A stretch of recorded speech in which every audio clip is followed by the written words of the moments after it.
हमारी आज की कहानी ओमी नाम की एक खूबसूरत लड़की से शुरू होती है। ओमी अपनी पढ़ाई पूरी कर कई सालों बाद अपने घर लौटी थी। रात होते होते ओमी अपने घर पहुंच गई, जो शहर से बाहर बना हुआ था। घर का नया रूप देखकर वो बहुत खुश होती है। घर को अंदर से भी पूरा बदल दिया गया था। घर का दरवाजा घर की नौकरानी कियारा ने खोला था और वो ओमी को बताती है कि तुम्हारे छोटे भाई ने पूरे घर को बदल दिया। बातें करते करते वो जल्दी ही अपने कमरे तक पहुंच गई। उसका कमरा वैसा ही था जैसा वो छोड़ कर गई थी। ओमी के भाई ने उसकी हर चीज संभाल कर रखी हुई थी, जिसे देखकर वो बहुत खुश होती है। उसका भाई काफी अमीर और मशहूर चित्रकार था। उसकी बनाई पेंटिंग्स मुंह मांगी कीमत पर बिकती थी। दोनों का बाप इनके बचपन में ही गुजर गया था, जबकि इनकी माँ पिछले साल पूरी हो गई थी। इसी घर के एक हिस्से में एक प्राइवेट पार्टी चल रही थी। इस पार्टी का पूरा इंतजाम ओमी के छोटे भाई सेन ने किया था। सेन अक्सर ही ऐसी पार्टीज का इंतजाम करता रहता था। उधर हरे भरे तरबूजों वाली ओमी अपने कपड़े बदलकर नहाने की तैयारी कर रही थी और दूसरी तरफ पार्टी में उसका भाई सेन एक लड़की के बदन को निहार रहा था। जब उसे उस लड़की में कुछ खास नजर नहीं आता है तो वो एक खास इशारा करता है। उसका इशारा समझकर तीन लड़के सामने आते हैं और तीनों ही उस लड़की को परेशान करने लग जाते हैं। सेन को ये सब बहुत पसंद था, इसीलिए वो ऐसी पार्टीज का इंतजाम करता था। जल्दी ही तीनों लड़कों ने लड़की के सारे कपड़े उतार दिए और फिर उसकी रसीली गुलाबों में उंगली करने लगे। तभी कियारा सेन के पास आकर उसे ओमी के आने की खबर देती है।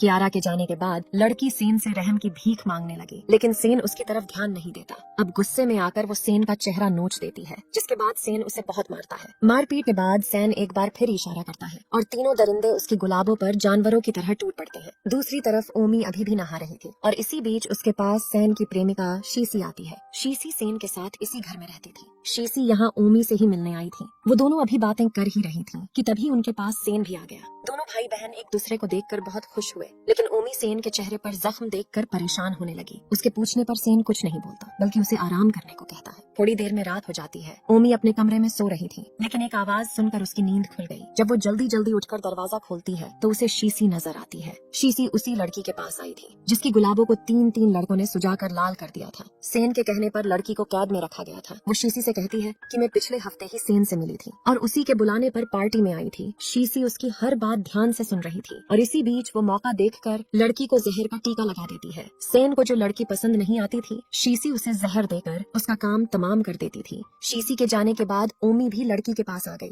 वो उससे बात करने की कोशिश करती है, लेकिन क्या लाशें कभी बोलती हैं? अगले दिन घर से एक गाड़ी निकलकर तेजी से आगे बढ़ रही थी। ये गाड़ी शीसी चला रही थी। गाड़ी की पिछली सीट पर सेन बैठा था। उसके साथ ही लड़की की लाश भी थी और ये दोनों इस लाश को ठिकाने लगाने ही जा रहे थे। जल्दी ही शीसी ने लड़की की लाश को ठिकाने लगा दिया। इसके बाद वो जैसे ही गाड़ी में आकर बैठी तो सेन ने उसे अपने पास खींच लिया। सेन का लकड़ा पानी मांग रहा था और उसकी हरकतें जल्दी ही शीसी की गुलाबों को गीला कर देती हैं। दूसरी तरफ ओमी उसी जगह पहुंच गई थी जहां कल लड़की को कैद करके रखा गया था। उसे लड़की के कपड़ों से एक शोरूम का पता चलता है, जिसके बाद वो तैयार होकर उसी शोरूम में आ जाती है। वो जहां कुछ खरीदने का बहाना बनाकर आई थी ताकि मौका मिलते ही वो पीड़ित लड़की के बारे में कुछ पता कर सके। शोरूम का मैनेजर लियांग उसे एक ड्रेस दिखाकर पहनकर देखने को कहता है। ओमी उसकी बात मानकर ड्रेस पहनती है और उसे भी ड्रेस अच्छी लगी। ड्रेस थोड़ी सी फिटिंग में करने वाली थी। लियांग उसका नाप लेकर कहता है कि मैं रात तक इसे ठीक करवा दूंगा, आप सामने वाले होटल में आकर ले जाना। अब रात होते ही ओमी लियांग के पास पहुंच गई। लियांग एक बारटेंडर को इशारा करता है, जिसे समझकर वो दारू में कोई दवा मिला देता है। इसके बाद वही दारू ओमी को पीने के लिए दी जाती है।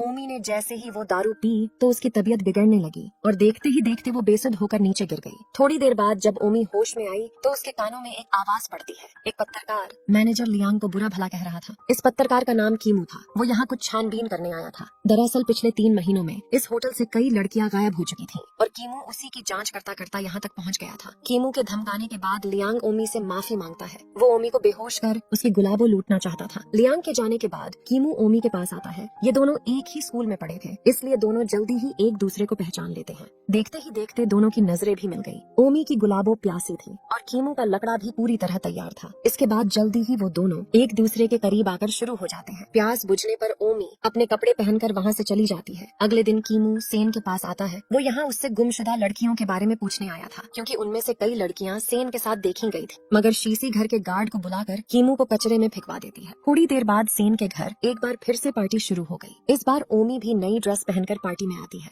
वो पार्टी में आकर ये जानना चाहती थी कि सेन इन पार्टीज में क्या करता है। इसी बीच शीसी सेन के पास एक नई लड़की लेकर आती है। इस बार भी सेन इस लड़की के बदन को ध्यान से देखता है और फिर उसे अपने साथ ले जाता है। ओमी भी उनके साथ जाना चाहती थी, लेकिन सेन के गार्ड उसे रोक लेते हैं। जल्दी ही सेन लड़की को लेकर एक कमरे में आ गया। यहाँ भी आकर वो लड़की के बदन की जांच करता है। दरअसल सिरफिरा सेन एक ऐसे बदन की पेंटिंग बनाना चाहता था जिसकी खूबसूरती देखकर पूरी दुनिया हैरान हो जाए। सेन कई महीनों से ऐसी लड़की खोज रहा था जिसके तरबूज देखकर बम्बू से तंबू बन जाए, जिसकी कमर देखकर लाशों के भी खड़े हो जाए। उसे चेहरे के साथ साथ पूरा बदन खूबसूरत चाहिए था। अपनी इसी खोज को पूरा करने के लिए उसने आज तक कई लड़कियों के बदन को जांचा, लेकिन उसे कोई भी पसंद नहीं आई, जिस कारण वो लड़कियों की गुफा लूट कर उन्हें मार देता था। सेन को आज भी लड़की पसंद नहीं आती, जिसके बाद वो उसकी गुफा लूट कर उसे भी मार देता है। इस बार लड़की की चीखें सुनकर जब ओमी कमरे में आती है तो उसे वहाँ लड़की की लाश नजर आती है। कुछ देर बाद ओमी कीमू के पास आकर उसे सब बता देती है कि गुमशुदा लड़कियों को सेन ही मारता है। कीमू उससे वादा करता है कि मैं कल ही तुम्हारे घर आकर सेन के खिलाफ सबूत इकट्ठे करूंगा और फिर सारे सबूत लेकर पुलिस के पास चला जाऊंगा। इसके बाद वो दोनों प्यार करने लगते हैं और कीमू एक बार फिर अपना लकड़ा ओमी की गुलाबों में घुसा देता है।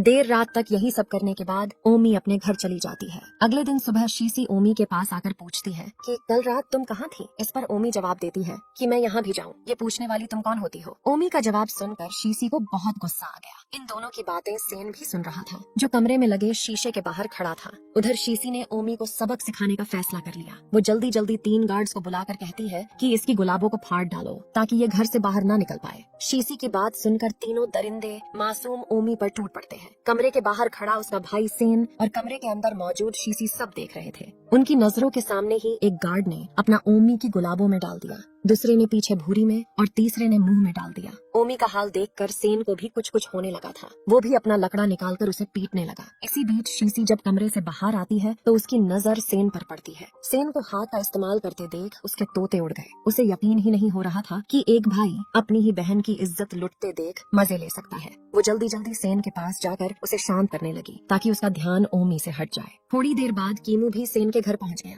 घर के अंदर ओमी के हाथ पैर बांध दिए गए थे ताकि वो कहीं न भाग सके। शीशी भी उसके पास ही खड़ी थी और उसके हाथ में जहर का टीका था, मगर जैसे ही वो उसे जहर देने लगी तो सेन शीशा तोड़कर उसे रोक लेता है। सेन की हरकत देखकर शीशी गुस्से से भर गई और वो नाराज होकर दूसरे कमरे में चली गई। उधर कीमू जैसे ही घर में दाखिल हुआ तो उसके सामने गार्ड्स आ जाते हैं। वो उसे मारने की कोशिश करने लगे, लेकिन कीमू डर कर वहाँ से भाग गया। दूसरी तरफ सेन अपनी बहन ओमी के पास पहुँच गया। उसका जख्मी हाथ देखकर ओमी उदास हो गई। ओमी उसके जख्म को चाटने लगी, जिसे देखकर सेन को उस पर प्यार आने लगा। देखते ही देखते दोनों की आंखें मिलती हैं, जिसके बाद दोनों बेशर्म शुरू हो जाते हैं। जबकि इनकी बेशर्मी देख शीशी हैरान हो रही थी। दरअसल कई साल पहले भी सेन अपनी बहन ओमी के करीब आने लगा था, लेकिन सही मौके पर इनकी माँ ने इन्हें देख लिया। वो गुस्से में आकर सेन की खूब धुलाई करती है और ओमी को दूर पढ़ने भेज देती है। अब कहानी कुछ दिनों बाद शुरू होती है। सेन को जिस खूबसूरत बदन की तलाश थी वो उसे मिल चुका था। ये खूबसूरत बदन किसी और का नहीं बल्कि उसकी बहन ओमी का ही था। दोनों पूरा दिन लगे रहते और जब सेन थक जाता